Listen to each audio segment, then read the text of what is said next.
قبل ما نبدا خلينا نكونوا صادقين مع بعضنا.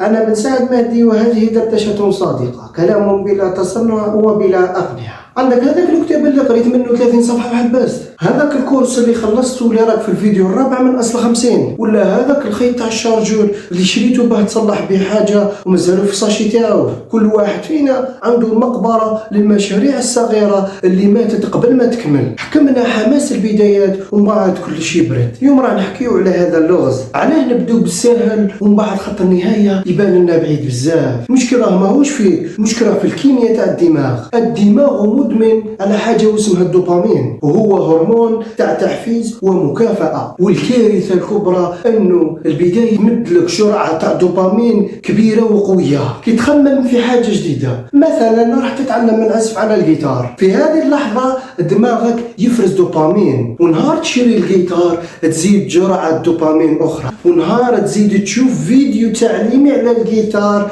تزيد جرعة دوبامين ثالثة. وهنا البداية راها كانت كامل عبارة عن جرعات تاع دوبامين صغيرة لخطوات صغيرة في مشروعك، لأنها مرتبطة بالحلم بالخيال وبالصورة المثالية. بالصح نهار تتعلم صح وصباعك يوجعك والصوت يخرج ماشي شباب، هنا الدوبامين يهرب، وهذا ما يدعى بالمنتصف الممل. ما فيش مكافآت سريعة، فيه غير خدمة، تعب وإحباط. وهنا المخ تاعك يبدأ يحوس على جرعة دوبامين صغيرة كما في البداية، جرعة دوبامين جديدة وسهلة اللي هي تخمم في بداية مشروع آخر. وهنا تطيح في حلقة البدايات المثيرة والنهايات المنسية. هذا الفخ تاع الدوبامين يستعمل 3 قتلة للقضاء على مشاريعك. القاتل الأول يسمى قاتل الكمال. هذا القاتل يهمس في أذنك، يا إما تديرها مثالية يا ما تديرهاش كاع. تبدأ تكتب أول صفحة من كتاب وما تعجبكش الجملة، تبقى تعاود فيها ساعة ساعتين نهار، وفي الأخير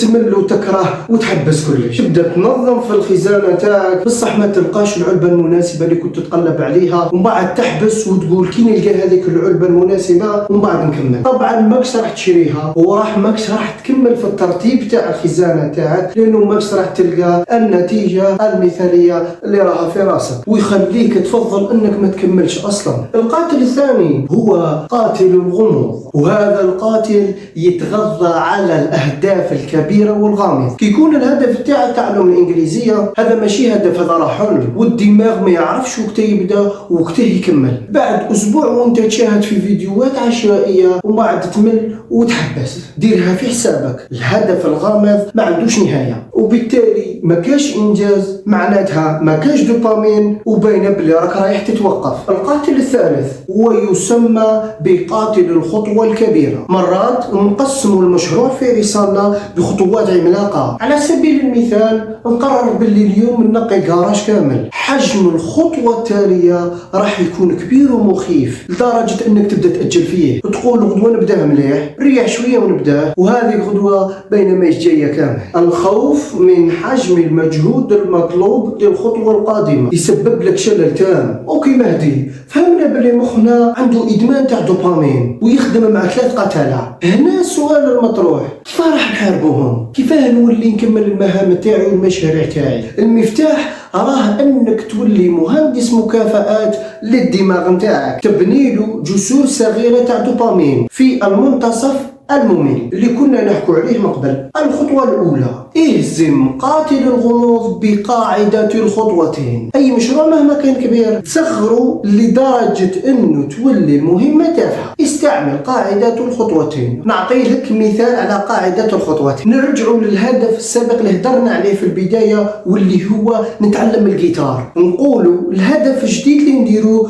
هو نجبد الجيتار من الصك تاعو وبعد نبرك به. مثال آخر، الهدف تاعي نكتب كتاب. الهدف الجديد اللي نديرو هو نفتح الوورد ونكتب العنوان. الهدف نتاعك نقي الكراج. الهدف الجديد اللي ديرو هو انك تفتح الكراج وترفد حاجة واحدة تنقيها. هذا يقتل مقاومة الدماغ تماما بعد ما تدير الخطوتين. في اغلب الاحيان تلقى روحك كملت بلا ما تحس، تضرب مدة من 5 دقائق ل 10 دقائق وانت تتحايل على مخك باه يبدا. والبداية هي اصعب جزء في الحكاية. الخطوة الثانية: اهزم قاتل الكمال بقاعدة 80%. انسى المثالية، ماكش راح توصل ليها. المثالية هي عدو الانجاز وما تخليك دير والو. ابني عقلية جيد بما فيه الكفاية. الهدف نتاعك ماشي لازم توصل 100% وتحقق المثالية. الهدف انه توصل 80% وتكمل. لنفرض انه راك تكتب في ايميل للخدمة، اكتبه وعاود اقراه مرة واحدة فقط ومن بعد بعثه. 80% هذا التصرف جيد. راك تنظم في الخزانة تاعك، ماشي تنظمها كلش مواسي بالمسطرة، نظمها بشكل مقبول. هذا بحد ذاته إنجاز. مشروع مكمل 80% من الجودة خير من 1000 مشروع مثالي ما زال يدور غير في راسك برك. الخطوة الثالثة: اهزم قاتل الخطوة الكبيرة بسلسلة الانتصارات. دماغ يحب يشوف التقدم، لازم توري له التقدم بعينيه. جيب تقويم وعلقه في بلاصة تشوفها. كل يوم تكمل مهمة صغيرة ولو تاع 5 دقائق من مشروعك، دير علامة اكس حمراء على هذاك الانجاز اللي درته اليوم. الهدف تاعك ما يوليش انه لازم تكمل المشروع، يولي الهدف تاعك انه ما تكسرش سلسلة الانتصارات. بعد 4 ايام ولا 5 كي تشوف العلامات الاكس الحمراء متابعين، راح يجيك شعور قوي بالرضا، وهذا ما يسمى بالدوبامين الذي يغذي العقل. ومن بعد تولي ما تحبش تكسر هذيك السلسلة على جال نهار واحد تاع كسل. هذا يحول التركيز من الهدف البعيد الى الانتصار اليومي الصغير. مهارة الانهاء ماشي موهبة تتولد معاك، هي عضلة تبنيها نهار تصغر الاهداف تاعك لدرجة تافهة، وكي تقبل بالجيد بما فيه الكفاية، وكي تحتفل بالانتصارات اليومية الصغيرة. والشعور بالرضا ماهوش راح يجي من 100 مشروع بنيته، يجيك من مشروع واحد اتقنته كمل. العالم ما يتغيرش بالافكار الرائعة التي بدأت، بل بالافكار الجيدة التي تكتمل. اختار مشروع واحد برك، اختار مشروع واحد من هذيك المقبرة وطبق عليه هذه الخطوات اللي وريتها لك اليوم. واذا وصلتك الفكرة ماكش وحدك، اشترك في القناة وخلي بيناتنا دردشة صادقة، وما تنساش تخلي لي رأيك في التعليقات بصراحة.